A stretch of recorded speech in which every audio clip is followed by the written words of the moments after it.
She's 100 years old now.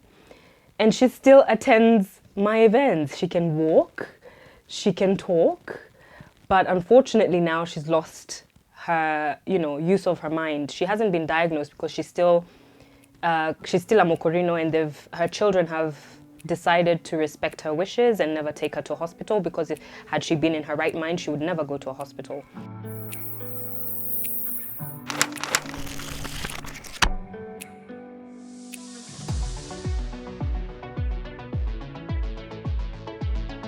So I'm here to talk about this photo and a moment in time in my life, and a pivotal woman in my life. So in this photo we have my mom, my dad's mom, and me. It was my second birthday.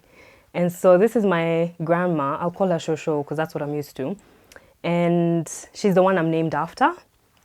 So Shosho was a very pivotal person in our lives growing up. And I remember this birthday because my parents really emphasized birthdays, because before me they lost a child.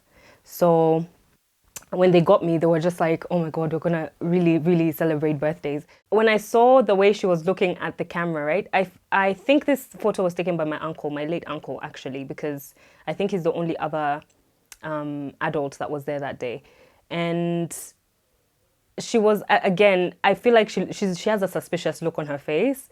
Like she was always very like, what's this flashing in my face? What is this? So instead of focusing on the person feeding her cake, her granddaughter, me, she would have been thinking, and probably even asked, and I'll confirm this later, but probably even asked, where is this photo gonna go? Who's gonna own this photo, kind of thing. Because these are not things she grew up with. You have to remember, she grew up in a time of colonial rule. And at this time, she was married to my grandpa, Dad's dad. But Dad's dad barely came for functions. He lived in Githurai with her, but barely came for functions. So what she's wearing, right, this, I don't know whether you call it a sash or whatever, signifies marriage in Wakorino culture. Family was really, really important to Shosho. So like I said earlier, she would come for events regardless of whether or not my Ruka was coming. And it's something I've seen her transfer to her kids, because even my dad and his brothers are very, very, very much into us connecting as cousins, us connecting as siblings, us connecting with our uncles and aunties, because that's what they would have been taught by their mom.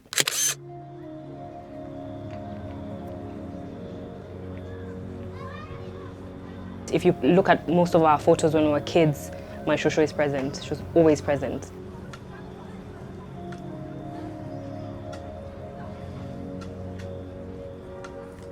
So she belongs to a religion that I think model the Corinthians in the Bible. So they don't go to hospital, they don't eat certain foods, they don't believe in modern things. Like for instance, she used to visit us by walking from Githurai to Zimmerman and back. Like that was the norm. She just used to get up, walk, come, visit, leave, and for a while lived with us. So in this photo, she's making an exception by eating cake, because she used to be very particular about the ingredients of whatever food she's eating, how it's cooked, the oil that's been used to cook it, because remember, her religion already dictates certain protocols about what they would eat, how they would dress. When I was young, I wasn't too keen on her presence because of how strict she was. She was very, very strict, and I tend to poke fun at people who are strict and rigid. And so I used to play pranks on her just to kind of get her to loosen up. And so my brother and I would think of pranks to play and throw toys. Like one time we threw a toy snake in front of her when she was on the phone. And she was on the phone, those stationary phones. I think she was even talking to my dad. And then she puts the receiver down and turns around, and there's like what looks like a snake there. And she just starts screaming, and we found that the funniest thing ever. But I think we needed to see her out of character because she was so rigid. And so growing up, I just remember I used to think, oh my God, Shosho is going to comment on my hair. She's going to comment on my trousers. I remember one time we went to Mombasa, and she found me watching a kissing scene on TV, and she was like, abomination, what are you doing? Again, we had to pray. And so growing up, I was just like, this is too much, this is way too much. And because I was the only girl, I had to share a room with her. If she was sleeping with us, I had to share spaces with her. So I used to feel like she's killing my vibe all the time. You know, when you're a kid, you don't really look at things from a big picture. You look at things based on, you know, how you are at that time. And at that time, if someone is killing your vibe, they're killing your vibe.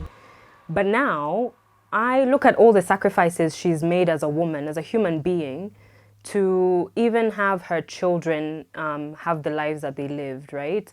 So for instance, my shosho, I told you, is a Mokorino. She's been a Mokorino for forever, right? They're very strict in their religion, but in order to provide for the family, she used to make illicit brews, right?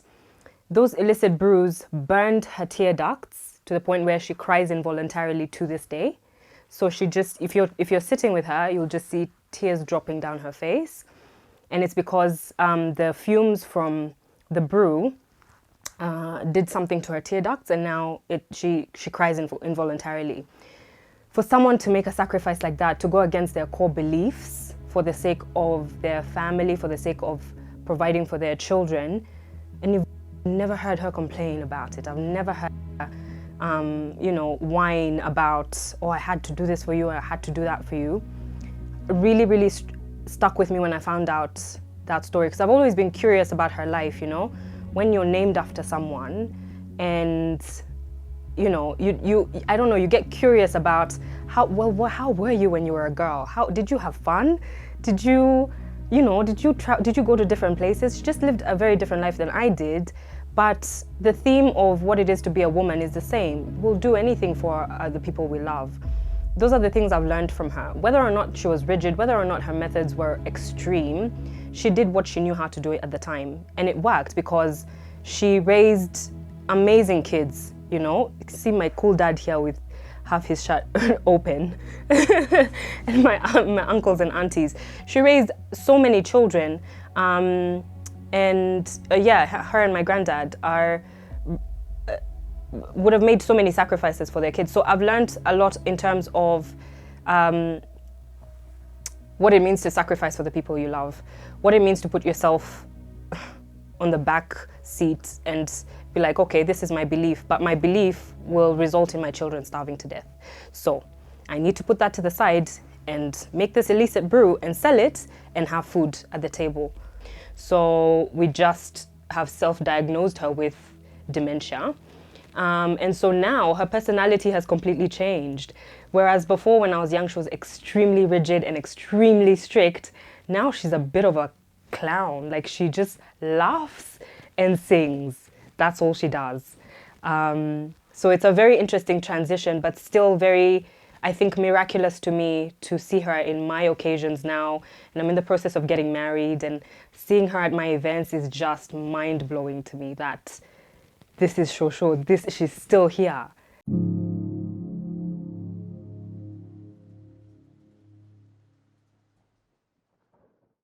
My relationship with Shosho today is a bit of a bittersweet one. She doesn't know who I am because of, obviously, her mental state.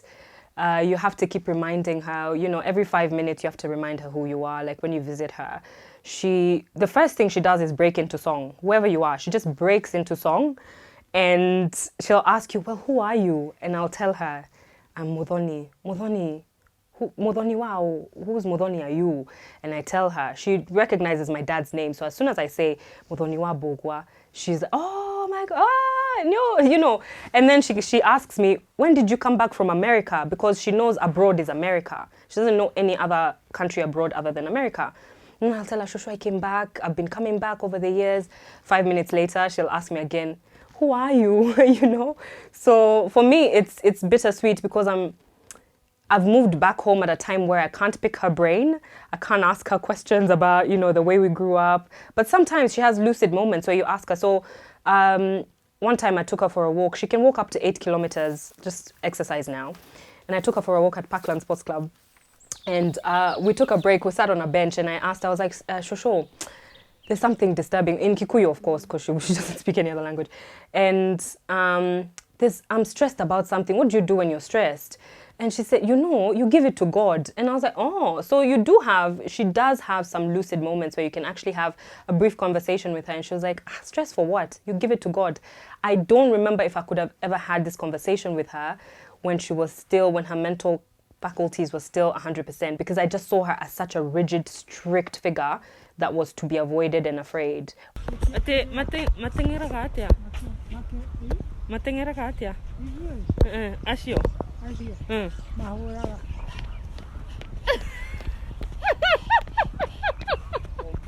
Yeah, it's a bit of a bittersweet moment, but still I'm very grateful that I can look at my Rorashio photos and see my Shosho there. That is mind-blowing to me. I don't think I'll get over that fact. And I really hope she stays alive long enough to see my child or my children. To see this picture and to have her still alive now it's something that's mind-blowing to me. And not only mind-blowing, but fascinating, given the fact that I'd lived away from home for 13 years. So now I'm reconnecting back with family, and yeah, she's my only remaining grandparent. So.